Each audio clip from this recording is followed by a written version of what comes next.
Hi, I'm Andy Webb from BeCleverWithYourCash.com. Welcome to my channel. And today's video, I want to take you through the best bank accounts, the best current accounts for you and your money in 2021.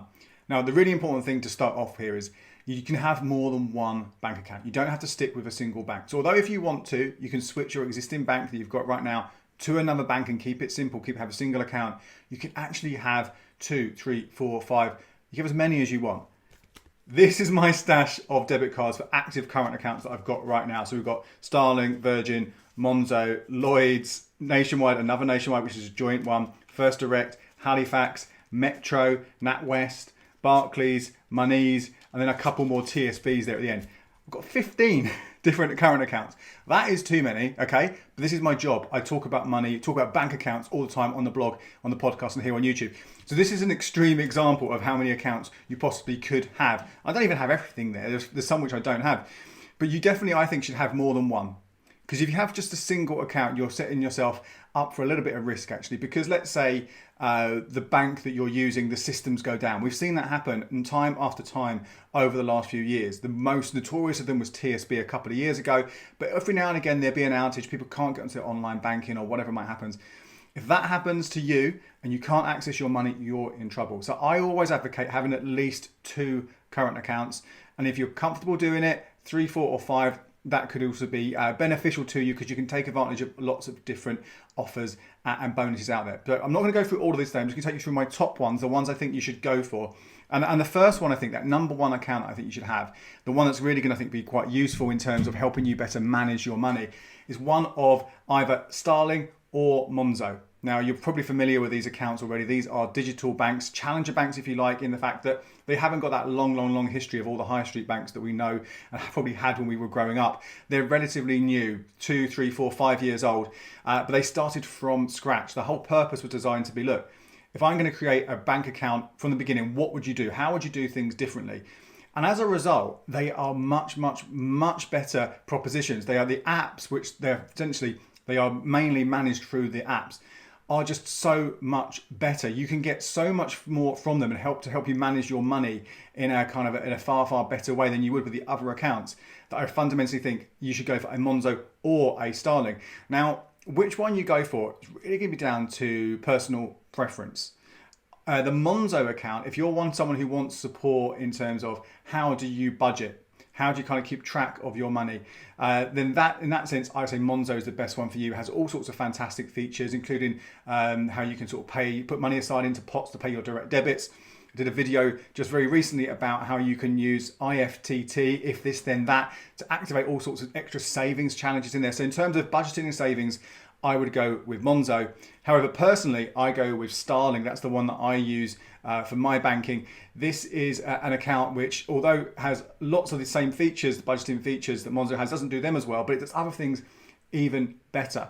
So for example, there's no limit to how much money you can take out when you're overseas. You can take a photo of a check with your phone and pay it in. More importantly, if you've got cash to pay in, you can do it at a post office and there's no charge for doing that. But there are also extra little features within the app. So I personally use that one, but I'd be as happy using the free Monzo account personally. I think one of those two, if you want, give them both a try for a couple of weeks, see which one you prefer. They are free, there's no charge to get them at that basic level. That would be my number one account, one of those. Now for the second account, I wouldn't suggest having the other one. I would have just one of those. For the second account, you have that at least one more account. I would look at one which does have a high street presence. Because Monzo and Starling, as I said, they are just app-based. Starling you can use on the desktop, which is a nice little extra feature as well. But there is no bank branch presence. So if something really went wrong with the digital services, or you just absolutely had to go in and you really felt comfortable, or perhaps you need to go to a bank sometimes, then I would go with one of the more established ones out there. Now, I'm going to take you through some different options then, because to say one's better than the other, it's not the case. It really depends on your situation and what you're happening to you right now. So let's take you through some of those options. So let's start with an account for overdrafts. If you use your overdraft, and really, if you can avoid it, please don't. Interest rates on overdrafts have shot up over the last year. You're now looking at roughly 40%, maybe a bit more, maybe a bit less, but roughly 40% if you go overdrawn in your account right now, which is more expensive than most other ways to borrow some cash. So if you can avoid using your overdraft, then it's best to do that. However, if you're already in your overdraft, you're looking to try to bring down the cost of how much that is every single month, then the best account to go for, probably really the only one to go for, is a Nationwide Flex direct account. This will, for the first time you get it, for 12 months, and that's part of the problem, it's only for 12 months, but that's still a great respite if you're trying to clear that debt. It will give you a 0% overdraft.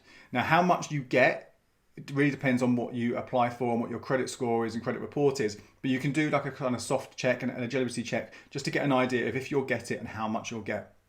But hopefully, if you say, let's say you've got £1,000 overdrawn and you get £1,000 interest free, and it was paying you, charging you 40% or something, you can see how much money you are going to save by switching to a 0% overdraft with a Nationwide Flex Direct account. Now, if you don't have an overdraft, the account you want to look at for your second or maybe third or fourth or fifth account, however many you want to have, is probably something called a reward current account.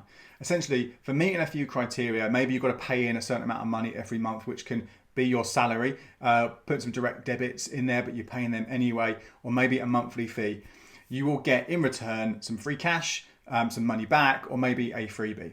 So really you're getting something for things you already would do or things you can cover. It's not something for nothing because you've got to jump through a few hoops, obviously, but you can get something back. And they obviously, right now, with very few bank switching offers on right now, with interest rates so low, they can be the ones that are going to make you the most money on your account. For the moment, if bank switching offers do come back or interest rates go up, then they can be slightly more competitive. But right now, these reward accounts are where it's at.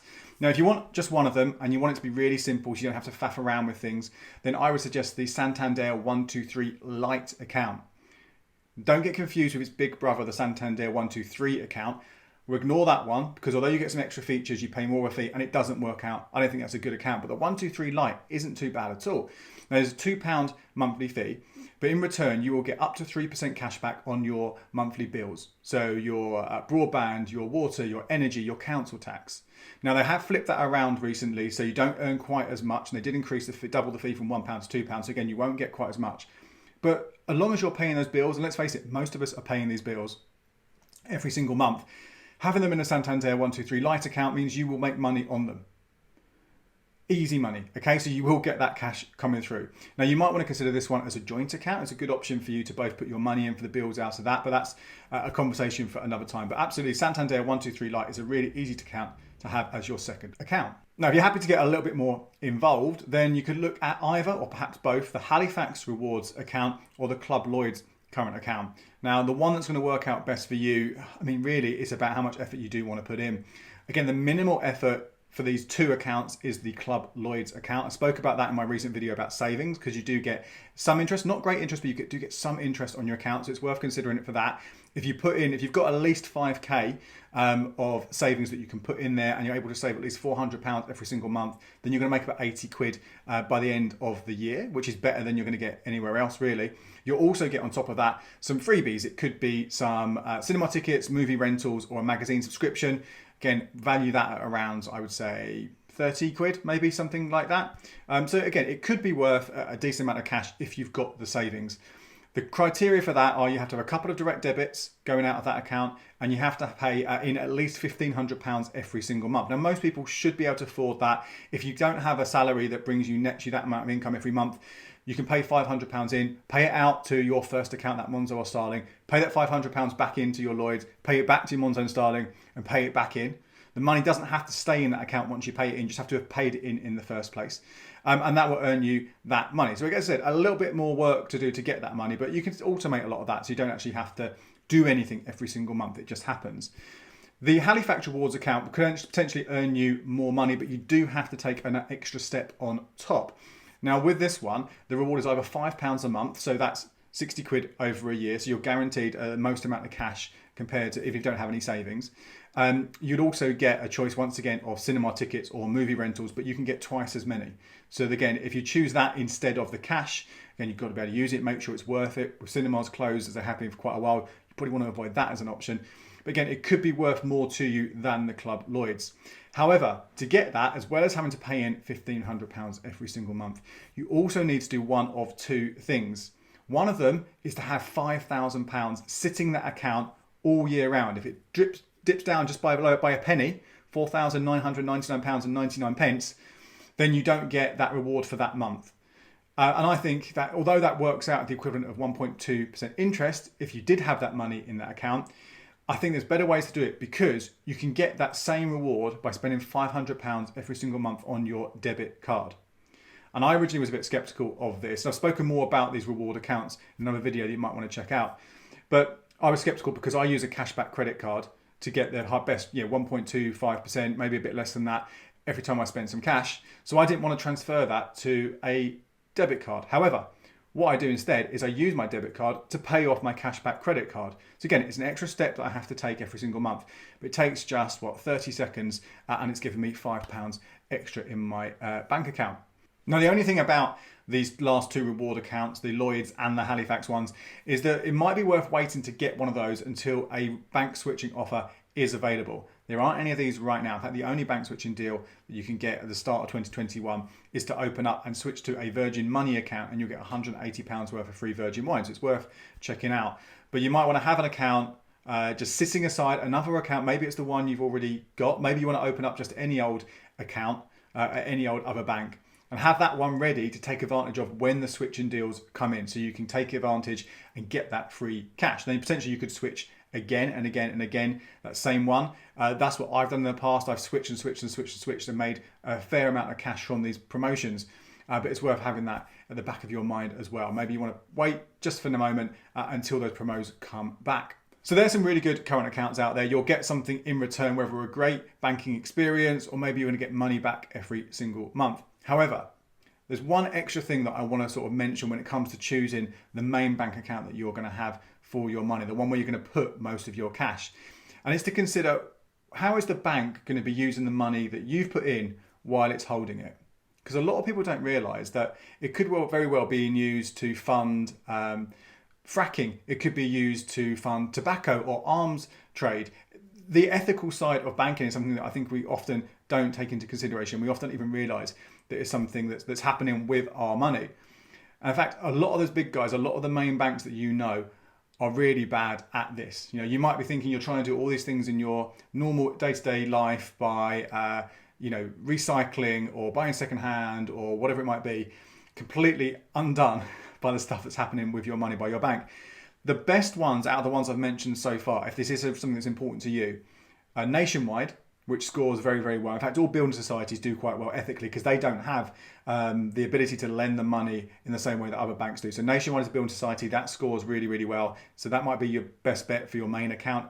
And out of the digital banks, both Starling and Monzo do a lot better than the others, although that's more because they don't actually do a huge amount of bad stuff right now, rather than necessarily being proactive in trying to do things which are good for the planet, good for human rights, whatever it might be. Out of the two, it seems that Starling does have the edge. It has more sort of proactive policies that sort of say what they're trying to do in some aspects. So if ethics is an important thing to you, how your money is being used around climate change and things like that, then I would look at maybe getting a Nationwide as a Starling as your two accounts. That's it for this video. I hope you found it useful. If it was, please do hit that like button. And obviously bank account deals do come and go. So I will be updating every single month the latest offers and promotions. So make sure you hit subscribe and that notification bell so you don't miss out on any of those and the other videos that I produce for this channel. Thank you so much for watching. I'll see you again next time.